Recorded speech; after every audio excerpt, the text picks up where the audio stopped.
That's great. So, first of all, if I can just go back to the start, here we go. So, good evening. My name is Mr. McFadden. I'm the head of geography at St Ambrose College. So, A-level geography, how does it work? What's it consist of? And what do we do?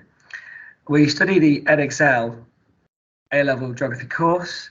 It looks something like this. So, first of all, at A level, just to give you a brief idea and overview in the context of the last few years and St Ambrose, we have a very high pass rate. Well, really what I'm talking about is A star to B. So we have a very high achieving rate in terms of student success.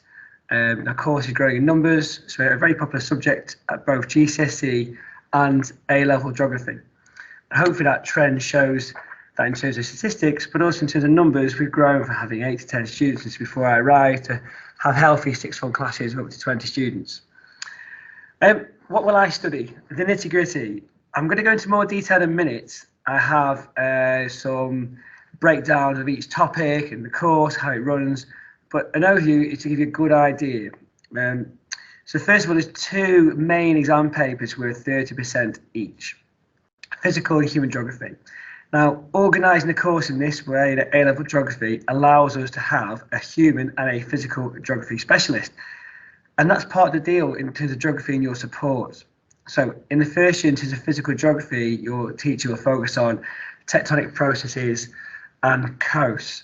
Tectonics is a very dynamic subject, and hopefully, well, it's one of the most exciting things in geography on the one hand, but both post-massive earthquakes and tsunamis, in 2004 in the Indonesian Thailand earthquake, and then in Japan on the northeast coast, the Tohoku earthquake in 2011. It's changed the way we study tectonics, tectonic processes and hazards.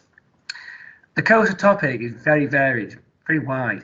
It allows us to look at physical processes, coastal morphology, how do coasts change, more recent theories like integrated coastal zone management, as we understand more about sediment cells and how the science behind how coasts move and change.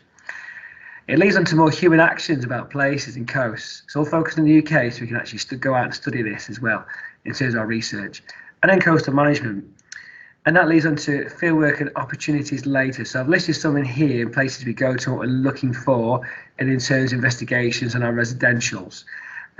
Whether it's looking at coastal management or something called lateral transfer, often called longshore drift. And we look at material, how do beaches change their profile, their shape, what material changes along the beach, how do we gather data?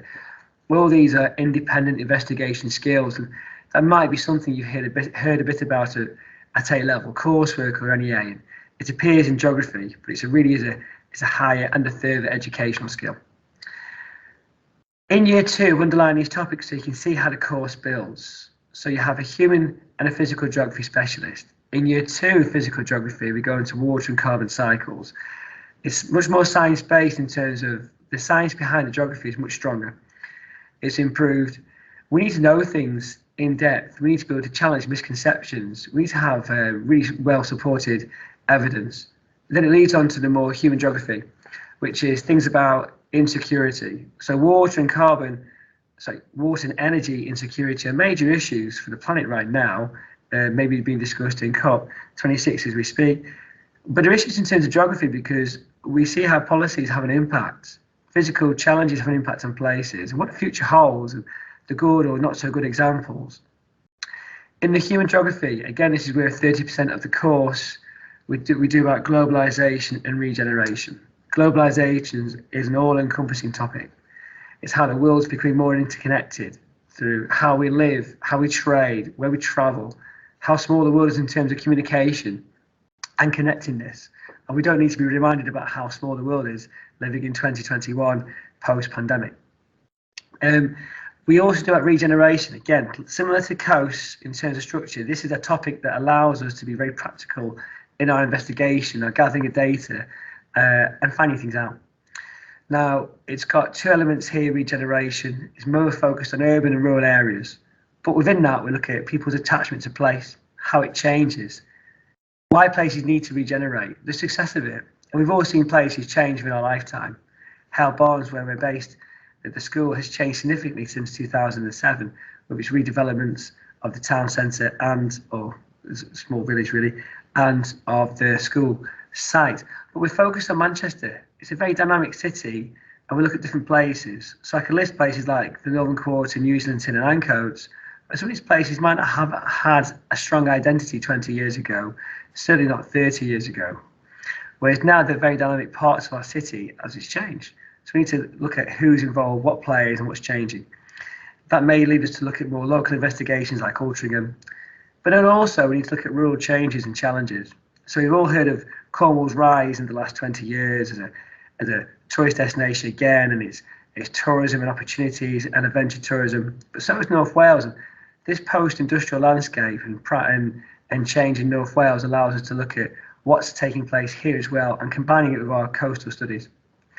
In year 2 of human geography, we look at something called superpowers. So it's quite political. So it's really questioning where are we in the current world? And this constantly changes, whether it's a change in US politics or the UK politics, whether it's a major global incident. But are we in a mono power world? Is the USA the single power? How significant is China's power? Is it economic or is it militarily?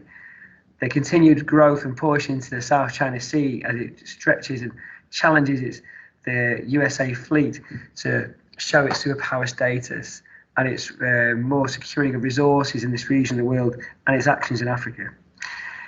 Year 2, we also look at global migration, identity and sovereignty. And may well seem a mouthful, it's really globalization Mark 2, because we know about how people move around the world, how it affects our countries' identities as we change, and the very idea of nation states and their power.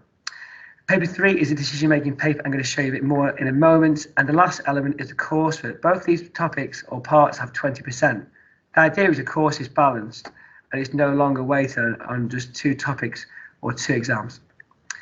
A-level geography. That gives you a bit more idea, hopefully, about the physical geography. So you can see about an idea and development of plate theory from the top here. But because we're a sixth form with because we're a school with a sixth form, it allows us to develop our theory and understanding. So students know about slidepole theories from GCSE geography. They know about dynamic theories, and we can develop this at A-level.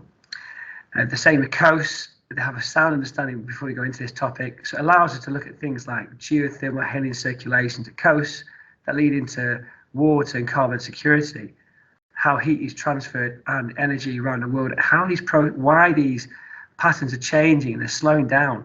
And we can measure this. We know this now. As very too with the biological and the geological carbon cycles. So the science behind this has really improved. So it allows us, when we come to look at countries, examples, how they're changing, we can do with science-based background. Human geography, again. So I did go through this at the start. Hopefully you can see some of the ideas here, the topics, where we look at how countries have changed their GDP, their status, impact of globalization. Bottom left, there may be some cartoon resources, but politics has a large amount to play in terms of our changing world.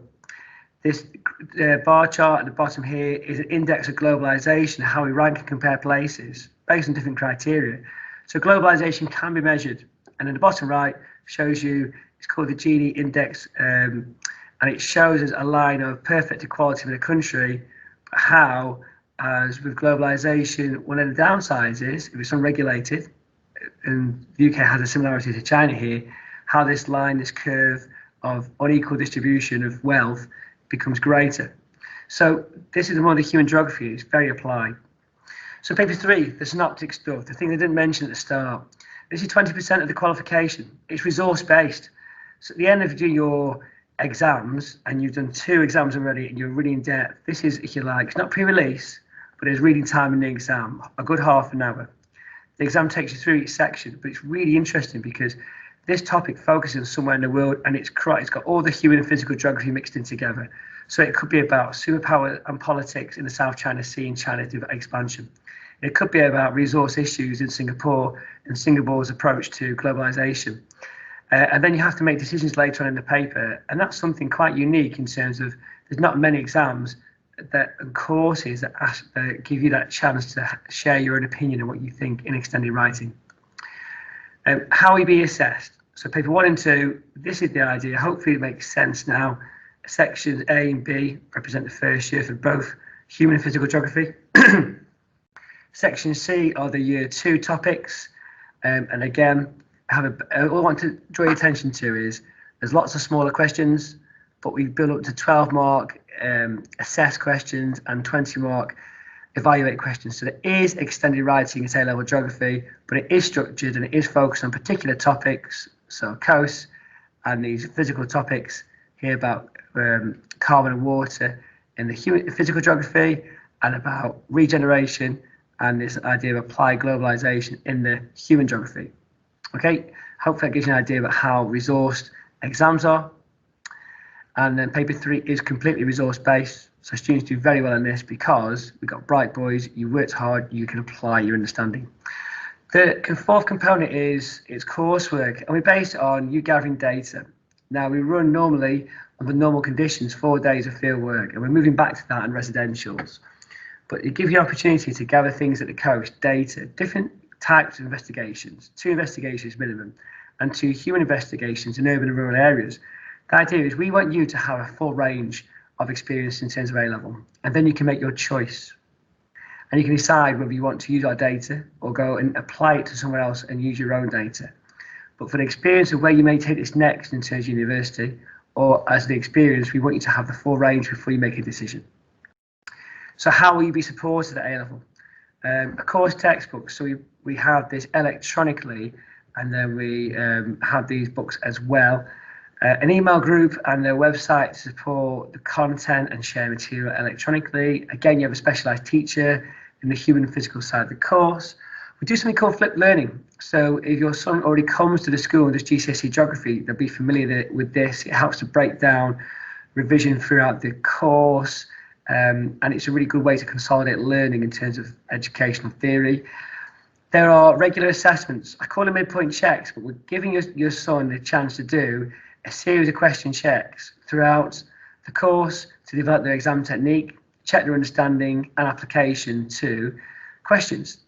And that's challenging, and that's what we're here for. So the last bit is the high quality marking. Now our teachers are examiners. Some of our teachers write exam papers. So the idea is we're challenging your son to develop their understanding further. We've got great experience, so we understand that people do things differently. We're trying to challenge and see, push you academically to where you can go. And that's the whole point of this is, where it's based on strong relationships. We really get to know you.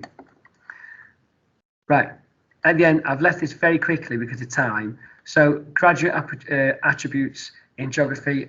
I like to think top careers for geography, well, they're listed there, but you've got really high analytical skills. You're really switched on in terms of what's actually going on in the world. And because so much of this course is digitally based, or the skills you have for the coursework, by the time you finish making an integrated report, which we call coursework nowadays, but it's certainly not, it's more than that, with its analysis, you come up with such strong skills, they're applicable as to business as they are further education. Right, if you do have any questions, please feel free to ask. I'm going to start the recording at this point, so if anyone has any questions I haven't been able to answer already, please ask. If you don't have the chance to ask them today because you can't type, I see that function's removed, then all I'm going to